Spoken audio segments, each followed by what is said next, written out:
Pokemon world championship के top 4 के matchup announce हो चुके थे। पहली बैटल हेक्टर और ज़ेफ्रॉन के बीच में होने वाली थी।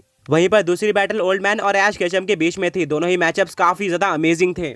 मैचअप्स अनाउंस होने के बाद चारों तरफ सिर्फ और सिर्फ पोकेमॉन वर्ल्ड चैंपियनशिप की ही बातें चल रही होती है। सभी लोग गेस कर रहे होते हैं कि आखिर टॉप 4 में से कौन से पोकेमॉन ट्रेनर जीतेंगे और फाइनल में प्रोसीड करने वाले हैं। ज्यादातर लोग का कहना था कि हेक्टर और ओल्ड मैन के बीच में फाइट होने वाली है। वहीं पर कुछ लोग ये भी बोल रहे थे कि ओल्ड मैन की जगह पर ऐश भी फाइनल में जा सकता है और हमें हेक्टर और ऐश केचम की बैटल देखने को मिलेगी फाइनल्स में। बट ऐसा कहने वाले लोग काफी कम थे। ज्यादातर ऐसा ही लग रहा था कि हमें हेक्टर और ओल्ड मैन के बीच में बैटल देखने को मिलेगी फाइनल्स में।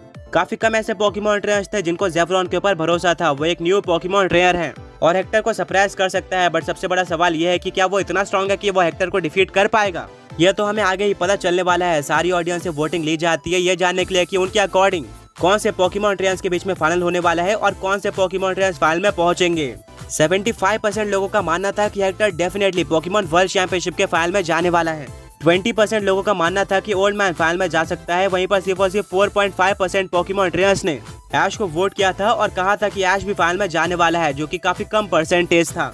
सबसे कम परसेंटेज यहाँ पर ज़ेफ्रॉन को मिला था, जो कि सिर्फ और सिर्फ 0.5% है। इतने कम परसेंटेज का सबसे बड़ा रीजन ये था कि ज़ेफ्रॉन के सामने और कोई नहीं बल्कि हेक्टर था और हेक्टर को डिफीट कर पाना इम्पॉसिबल माना जाता है। ऑल्सो ज़ेफ्रॉन एक न्यू पोकेमॉन ट्रेनर है। जब सुपर स्ट्रॉन्ग और जाने माने पोकेमॉन ट्रेनर जैसे कि सिल्वर और डेमन भी हेक्टर को टक्कर नहीं दे पाए तो ज़ेफ्रॉन के ऊपर ऑडियंस को बिल्कुल भी भरोसा नहीं था। ऐश अपने फिस्ट को बंद करता है और कहता है कि मैं उन 4.5% लोगों को बिल्कुल भी डिसअपॉइंट नहीं करने वाला और पोकेमॉन वर्ल्ड चैंपियनशिप के फाइनल में जाऊंगा। अनाउंसर कहता है कि यह स्टार्ट तो एक्सपेक्टेड थे, बट अब एक और पोल होने जा रहा है जहां पर हमें वोट करना है कि किन पोकेमॉन ट्रेनर्स के बीच का फाइनल हो सकता है। सबसे पहला ऑप्शन है हेक्टर और ओल्ड मैन का। सेकंड ऑप्शन है ओल्ड मैन वर्सेस ज़ेफ्रॉन का। थर्ड है ऐश वर्सेस हेक्टर का और फोर्थ है ऐश वर्सेस ज़ेफ्रॉन का। पोल्स कंडक्ट कराए जाते हैं और इसका रिजल्ट काफी शॉकिंग होता है। 38% पोकेमॉन ट्रेनर्स ने कहा था कि फाइनल में ओल्ड मैन और हेक्टर की बैटल होने वाली है, जो कि पूरी तरह से एक्सपेक्टेड है। ये दोनों ही इस वर्ल्ड के सबसे स्ट्रॉन्ग और एक्सपीरियंस पोकेमॉन ट्रेनर्स है और ये चीज ऑडियंस को भी पता है। सेकंड नंबर पर सरप्राइजिंगली ऐश वर्सेस हेक्टर था, जिनको 27% लोगों ने वोट किया था। थर्ड नंबर पे ओल्ड मैन वर्सेस ज़ेफ्रॉन था, जिनको 22% लोगों ने वोट किया था।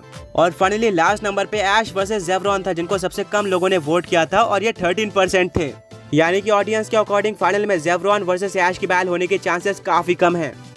ये पोल्स अपने आप में काफी कुछ रिवील करते थे, बट एंड में पोकेमॉन ट्रेनर्स की मेहनत और उनकी बैटलिंग पे डिपेंड करता था कि कौन फाइनल में आने वाला है। अब सारे ही पोकेमॉन ट्रेनर्स के पास एक हफ्ता बचा हुआ था, जहां पर वो और भी ट्रेनिंग करके अपने अपोनेंट के लिए प्रिपेयर कर सकते थे, ताकि वो सेमीफाइनल में उनको डिफीट करके फाइनल में जा पाए। सभी लोग स्टेडियम से बाहर आ जाते हैं। सबसे पहले ऐश पोकेमॉन सेंटर में अपने सारे पोकेमॉन्स को हील करवाता है एंड इसके बाद ऐश और उसके सारे फ्रेंड्स बैठकर डिस्कस करते हैं कि ऐश किस तरह से ओल्ड मैन को काउंटर करेगा, क्योंकि बिना किसी डाउट के इस वर्ल्ड का सबसे experience Pokemon trainer old man ही था और उसके पास काफी यूनिक टाइपिंग के पोकेमॉन्स हैं।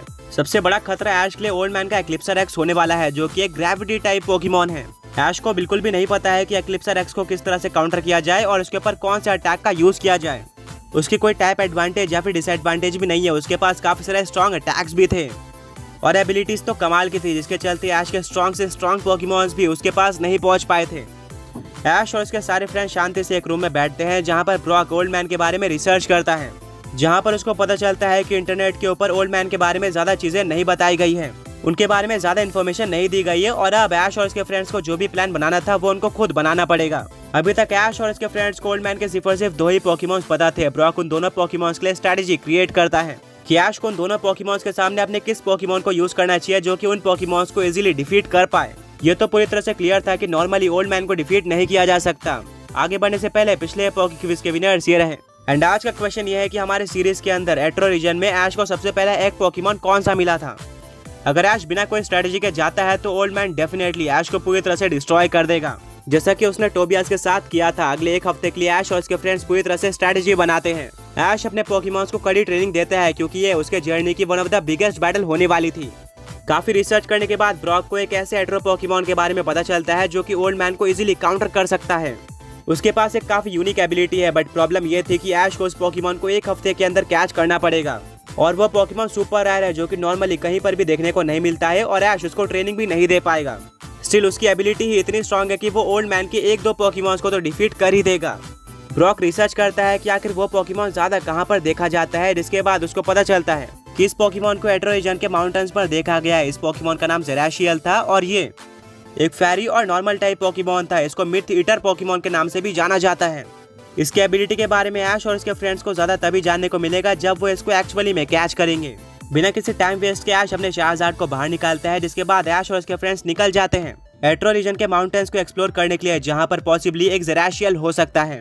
पहले 3 दिन के अंदर ऐश और इसके फ्रेंड्स को ज़ेराशियल का कोई भी हिंट देखने को नहीं मिलता। वो काफी सारे पोकेमॉन ट्रेनर से भी बात करते हैं, पर ज्यादातर लोगों को इस पोकेमॉन का नाम भी नहीं पता होता है और वो ये मानने से मना कर देते हैं कि ये पोकेमॉन एग्जिस्ट भी करता है। ब्रॉक उस डिवाइसेस का भी यूज करता है, बट इसके बाद भी उनको ज़ेराशियल का कोई भी हिंट देखने को नहीं मिलता। 3 दिन वेस्ट हो चुके थे और अब ऐश और इसके फ्रेंड्स के पास सिर्फ 4 दिन बचे हुए थे, जिसके अंदर उनको ज़ेराशियल को कैच करना ही था।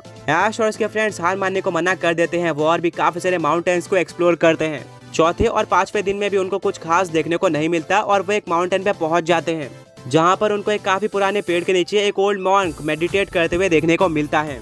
अभी तक ऐश और इसके फ्रेंड्स जितने भी लोगों से मिले थे उनको ज़ेराशियल के बारे में बिल्कुल भी नहीं पता था, इसलिए उनको लगता है कि इस मॉन्क को भी ज़ेराशियल के बारे में नहीं पता होगा। बट फिर भी सहीना कहती है कि हमें उस मॉन्क से एक बार जरूर पूछना चाहिए, क्या पता उनको ज़ेराशियल के बारे में पता हो। सहीना की बात मानते हुए ऐश और इसके फ्रेंड्स उस मॉन्क के पास जाते हैं और अपनी सारी कहानी एक्सप्लेन करते हैं। ओल्ड मैन कहता है तो तुम्हें ज़ेराशियल पोकेमॉन को कैच करना है। मैं इस पोकेमॉन को जानता हूँ और मुझे पता है कि इस पोकेमॉन को कैसे देखा जा सकता है। ये सुनते ही ऐश और इसके फ्रेंड्स पूरी तरह से शॉक हो जाते हैं। उस मॉन्क ने ज़ेराशियल को खुद भी देखा है। ऐश और इसके फ्रेंड्स सभी लोग मॉन्क के पास बैठ जाते हैं, जहाँ पर मॉन्क रिवील करता है कि ढूंढने से भी ज़ेराशियल तुम्हें नहीं मिलने वाला। ज़ेराशियल सिर्फ और सिर्फ उन्हीं पोकेमॉन ट्रेनर्स के सामने आता है जो कि साफ दिल के होते हैं। उनके पास बैटलिंग के लिए क्लियर इंटेंट होता है और वो अपने पोकेमॉन्स को काफी प्यार करते हैं। मेरी एक बात याद रखना, ज़ेराशियल को ढूंढा नहीं जा सकता, बल्कि वो खुद ही चूज करेगा कि उसको किस पोकेमॉन ट्रेनर के सामने आना है। ढूंढते रहो, अगर तुम लकी हो गए तो तुम्हें ज़ेराशियल मिल जाएगा। ओल्ड मॉन्क से बात करने के बाद ऐश और इसके फ्रेंड्स की उम्मीदें जग जाती है, क्योंकि इतना कंफर्म हो चुका था कि ज़ेराशियल कोई फेक पोकेमॉन नहीं है। ये पोकेमॉन सच में एग्जिस्ट करता है, पर ये एक सुपर रेयर पोकेमॉन है, जिसके चलते ज्यादातर लोग बिलीव करते हैं कि ये पोकेमॉन एग्जिस्ट ही नहीं करता। चौथे और 5वें दिन में भी ऐश और इसके फ्रेंड्स को ज़ेराशियल का कोई भी नाम और निशान देखने को नहीं मिलता।